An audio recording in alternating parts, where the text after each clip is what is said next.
അങ്ങനെ MRI എടുത്തു കഴിഞ്ഞപ്പോൾ ഡോക്ടർ പറഞ്ഞു, ടീന അതൊരു ബ്രെയിൻ ട്യൂമറാണ്. ഈ ഒരു ചെറിയ പ്രായത്തിൽ അന്ത്യകൂദാശ വരെ കിട്ടുന്ന ആദ്യത്തെ വ്യക്തി ആയിരിക്കും എന്ന് എനിക്ക് തോന്നുന്നു, എനിക്കറിയില്ല. അപ്പോൾ എനിവേസ് ഞാൻ മരണം മുന്നിൽ കണ്ടിട്ടാണ് ആ സർജറിക്ക് രാവിലെ എന്നെ 7 മണിക്ക് ഓപ്പറേഷൻ തിയേറ്ററിലോട്ട് കയറ്റി. അപ്പോൾ ഞാൻ ഇവിടുന്ന് കൊണ്ടുപോയ ഉടമ്പടി കാശുരൂപം എൻ്റെ കയ്യിലുണ്ടായിരുന്നു. അപ്പോൾ ഡോക്ടർ ടോം ജോസ് എന്ന് പറയുന്ന ഡോക്ടറാണ്. ഡോക്ടറോട് ഞാൻ പറഞ്ഞു, ഡോക്ടർ എനിക്ക് ആകെ ഒരു റിക്വസ്റ്റേ ഉള്ളൂ, ഈ കാശുരൂപം ഒന്ന് ഓപ്പറേഷൻ തിയേറ്ററിലും അതുപോലെ വെന്റിലേറ്ററിലായിരിക്കുമല്ലോ ഞാൻ ഓപ്പറേഷൻ കഴിഞ്ഞിട്ട് കിടക്കുന്നത്, അവിടെ ഇതൊന്ന് വെക്കാനുള്ള പെർമിഷൻ എനിക്ക് തരണമെന്ന് പറഞ്ഞു. 5 മണിക്കൂർ എടുക്കുമെന്ന് പറഞ്ഞ സർജറി 9 മണിക്കൂറോളം എടുത്തു ആ സർജറി പൂർത്തിയാവാനായിട്ട്. ഞാൻ വെന്റിലേറ്ററിൽ 2 ദിവസം കിടന്നു.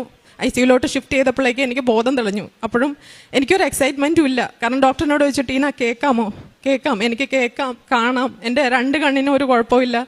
ഞാനൊരു കൈയും കാലൊക്കെ ഒന്ന് അനക്കി നോക്കി, തല ഒട്ടും അനക്കത്തില്ല. കാരണം ഫുള്ള് ഇതൊക്കെ ഹെയർ എൻ്റെ രണ്ടാമത് വന്ന ഹെയറാണ്, ഫുള്ള് റിമൂവ് ചെയ്തിട്ടായിരുന്നു. ഈ ഒരു ഓപ്പൺ സർജറി ആയിരുന്നു.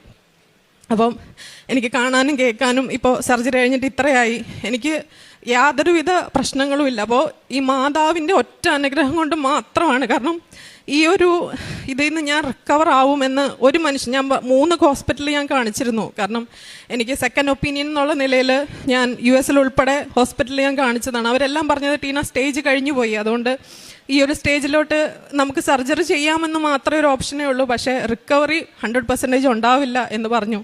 ആ ഒരവസ്ഥയിൽ നിന്ന് ഞാനിവിടെ വണ്ടി ഓടിച്ച് വന്ന് ഇവിടെ നിങ്ങളുടെ മുമ്പിൽ സാക്ഷ്യം പറയാൻ പറ്റുന്നുണ്ടെങ്കിൽ അത് പരിശുദ്ധ അമ്മയുടെ അനുഗ്രഹം കൊണ്ട് മാത്രമാണ് ഞാനിപ്പോൾ നിങ്ങളുടെ മുമ്പിൽ നിൽക്കുന്നത്.